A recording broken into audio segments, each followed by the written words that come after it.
What's up, guys? DK here with Collector's Impact, and today we're going to cover kind of a fun topic. So we're going to look at opening cards from packs for grading. So there's kind of this misconception out there that if a card is pack fresh, then it's equivalent to a PSA 10. And, I'm here to tell you that that's definitely not the case, guys. I'm sure that most of you are aware of this, but yeah, just because it's pack fresh, it certainly increases its chances. I mean, one of the main ways that people get PSA 10s and SGC 10s, CGC 10s, whatever 10, the best grade, Beckett 10, the main way that people achieve that is by opening fresh packs and then sending in a certain card that qualifies to be a 10 and getting it as a 10. But not every card that you open is going to be a 10. In fact, the ratio, now this isn't an exact science, but based on the research that I've been doing, as well as testimonials from other people and my own personal experience, it's about a 16 to 20% chance that your card is going to come back as a 10. So in other words, if you sent in an entire pack of, say, 15 cards, the chances are only 3 of them are going to be PSA 10s, and the rest are going to fall somewhere between 9s and 7s as a general rule. So without further ado, let's start opening some packs and talking about what to really look for here if you're just aiming for those 10s. All right, we're going to roll this beautiful D20 die here. If it rolls 1 to 7, we'll open this magic one first. 8 to 14, we'll go with the Marvel Universe. And 15 and on, I guess the ratio is not really even, you guys. Sorry about that. But we'll do Chilling Reign first, and then we'll just go in clockwork from whatever. 18. Wow, look at that. The least chance, and we got the Pokemon first. So we'll do Pokemon, Magic, then Marvel. All right, so Chilling Reign. Let's go ahead and, first let's inspect this pack, just the raw pack. I can tell you right away that this pack is bent. It even shows up on camera a little bit. You can see that it has kind of a whoosh, like an upward bend to it. So I bought this from a local card shop, and they had it contained in like this plastic like feeder thing that you pluck a pack out of so that people can't search them, which is nice. But I don't know if that device bent it or if it just came that way from the factory. But either way, that's something right away to take note of, because it may have a consequence for us. Who knows? But let's go ahead and check out the contents. All right, so we got Slowpoke, Coughing. We got some. These are just the commons. Okay, Melanie, Reverse Foil. It's pretty cool. Honey, seriously, Honey, Impact Energy, Uncommon, and Path in the Park. This was kind of a crappy pack, you guys. So we'll go ahead and look at Melanie here as our first example, since this is going to be, it's only uncommon, but it's a foil. So first things to look at, of course, is the overall surface and everything, how it comes right out of the pack, just making sure that there's no obvious machine imperfections, machine-based, production-based imperfections. Now, as a general rule, this card is looking really good. It is certainly very minty. Now, one thing that you can tell is on this particular border, there is a little tiny bit of wear here. I don't know if it shows up too clear on camera. Let me try to get something for contrast. Yeah, okay. So looking at the other border, you can kind of see that there's a little bit of unevenness here. But I would not classify that as significant in any way, shape, or form. It's pretty typical. It doesn't have any like extreme tearing or anything like that from the manufacturing process. So overall, it looks pretty good. The next thing to look for is the centering. I can tell just with my eye that the left-right centering is a little bit off, but it might not be off enough to really cause like a major blemish, though I would predict a 9 for this. Just looking at it overall, its centering's not perfect. It does have that slight bit of edge wear, and the way that PSA grades today, highly competitively, a lot of the graders do that. Plus, you've got this little teeny white nick in the corner. Jeez. Yeah, see that? See that?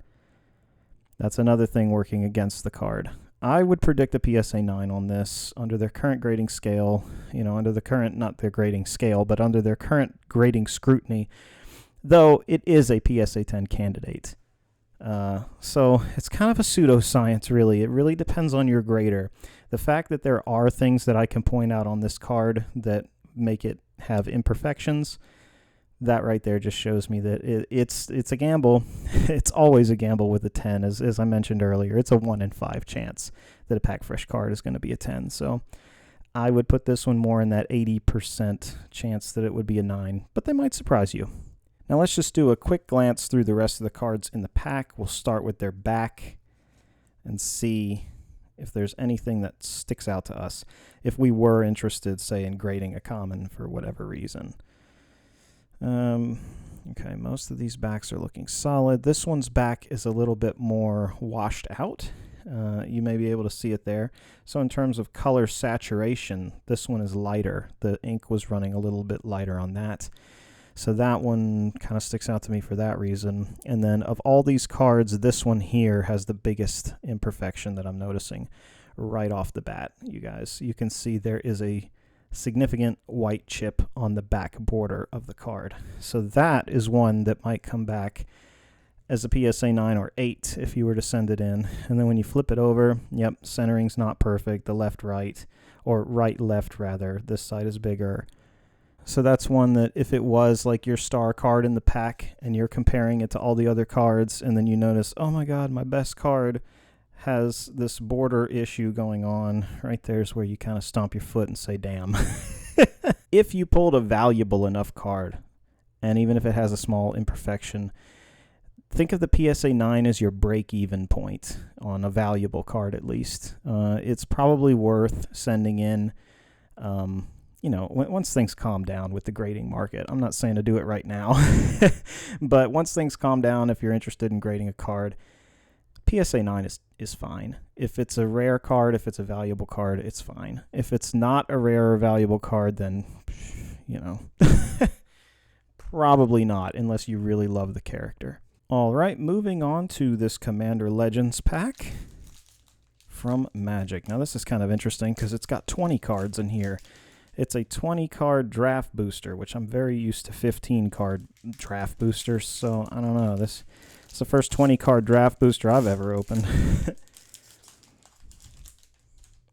There's only one card that I'm really wanting in this set, you guys, and it's that Jeweled Lotus, so maybe we'll get lucky, I don't know. But see, now, if you were in the market for, say, the token card, and you were thinking of getting, like, a rare, you're trying to get a rare token, you get some dragon you really like or something, and you want to get it graded, you can see right here off the bat that the cutting machine really messed this one up in production. That border is wrecked. That border is so wrecked that would probably come back in 8, and it's fresh out of a pack. So that's the type of thing that I'm really saying, like, be on the lookout. Like, it almost looks like the next card in the sequence is white underneath, but no, you can tell that is the straight-up border damage. So that's a pretty good example of fresh out of a pack manufacturer defect. Now, let's see the rest of the cards, at least on the back. First, I give it a scan. I'll give it a scan for, like, border issues and things. You can tell very clearly the centering is an issue with the back on a lot of the cards. That's pretty common for Magic. Here's another one where this card during production, this card and the one following it definitely have some machine cutting errors there. So, yeah. All right, let's turn it over and see what our rare cards are, because obviously you wouldn't really be assessing the commons so heavily for grading. I'm just doing it for this example video, but that's beautiful. I really like that Moss Diamond. It's beautiful. My God. Whew. Sisei's Ring. God, I used to run that card from Visions. That's funny. Okay. Laboratory Drudge. Familiar. And yeah, okay. So nothing crazy, but for this particular one, I will note here, we got us a foil entourage of Trest. So with our entourage, I mean, its quality is pretty good, but right out of the pack, it's bent. So one of the characteristics that they do look for in grading is how flat the card will lay on a table, believe it or not. And I'm not exactly sure how stringent or strict they get with it, but it's safe to assume that if it's Pringled curled, which this one isn't quite yet, and maybe if you put it in a card saver right away and kind of helped it to flatten out, it might save it. But if you were to put this in a box and let it curl up, then it kind of goes out the window when it comes to a potential PSA 10. But a 9 is still possible in this curled condition, but that's another thing to keep an eye out for. If the card comes out of the pack curled or misshapen in any way, shape, or form, the chances of it pulling that 10 are drastically reduced. All right, and the third and final pack for all of you Marvel card enthusiasts out there is this 1992 Marvel Series 3, Marvel Universe Series 3 wax pack. And this wrapping, wow, what an interesting what an interesting way they wrapped these old cards. So this set in particular is interesting because it doesn't have a defined border, it was a new thing for the Marvel Universe. It's got what's known as full bleed artwork, so it comes right up to the corners, right up to the border of the card. And this one, wow. I mean, we've already been over quite a few of the examples in the other cards, but you may be able to tell, you may not, but there are definitely some printer defects on some of these cards, not all of them. So let's say that you want this Silver Surfer to be graded right out of the pack. Well, you guys, unfortunately, this Silver Surfer, you can tell pretty significantly. Look at that border. You can see fraying all down the side of it. Fraying all down the side. And based on my past experience at this point, grading these cards, this would come back a 9 at best, more than likely an 8. With that level of fraying where it's actually interrupting the blue on the back border. It's so frayed. This one automatically stuck out to me in this pack just because it's so frayed. And not only is it frayed, you guys, but look, it's bent as well. In fact, all of them are bent, but you can really see how drastic they're bent in comparison to one another when you turn one upside down like that. Look at that. So laying flat on a table, I'm not doing anything to it. I'm not manipulating it at all. These are pack fresh cards that are warped just from probably how they were stored over the last 30 years. That's what happens, especially with this type of wrapping that's on here. It's not the most secure or nice wrapping, so the cards are warped. But as long as there's not actual moisture in the card or that reach the card pack, if it's just general aging and whatnot and not actual damage to the card, you can maybe put it in a card saver and put some books on top of it and stuff like that and get it nice and flat for grading. So long as you're not doing anything to chemically alter the card or whatever, then it's fair game. You're just basically pressing it like you would a comic book.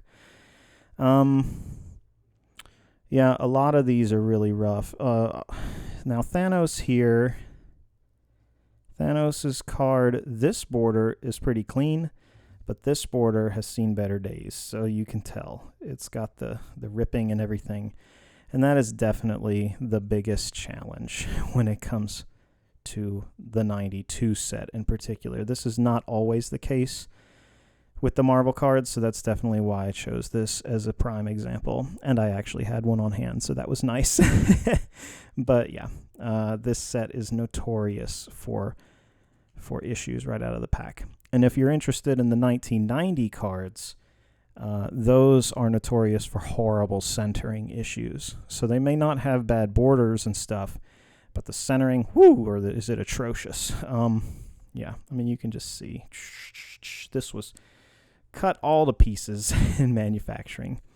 There may be some techniques that you could use to kind of buff out the edges in certain cases if you wanted to try something like that, but then you run the risk of it being considered not meeting the minimum size requirements if you do anything to alter that border and it ends up shaving off some of the actual cardboard. Then it becomes a trimmed card and it will be rejected for that. So keep that in mind too if you're actually going to try something clever and or shady and and try to get rid of some of that fraying. It more than likely will not work and will result in the card getting thrown out by them for grading at least. So let's see. Okay, yeah, there actually are some corner dings on these fresh out of the packs. Wow, look at that. This is just a pack. This is the one that keeps on giving for examples. Look at those corners. See how they're raised? You can tell that the raw pack shifted around in the box quite a bit and hit up against some things, and boom, you've got raised corners. So Red Skull here is completely boned. Pun not intended, but I love it anyway.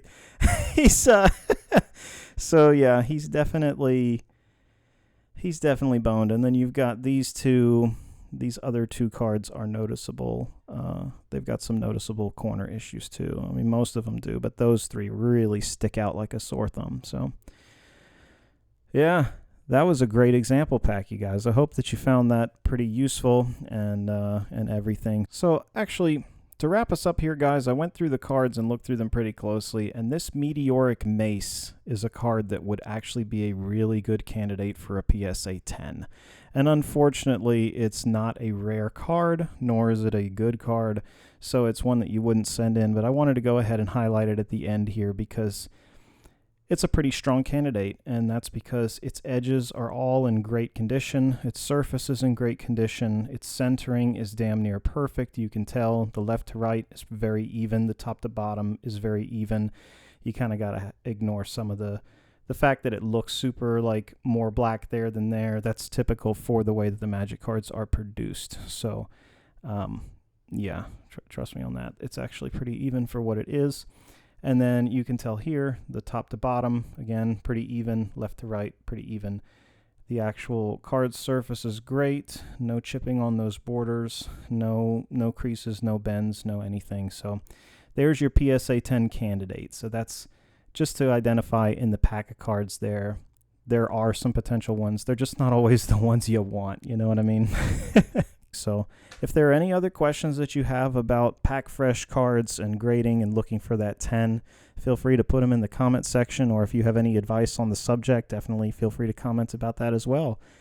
I hope that you found the video helpful. If you did, please remember to give it a thumbs up as it greatly helps the channel, and subscribe to the Collector's Impact for more content like this, as well as grade reveals, grade submissions, and general market updates. Thanks again, guys, for coming by, and I hope to see you again next time. Take care.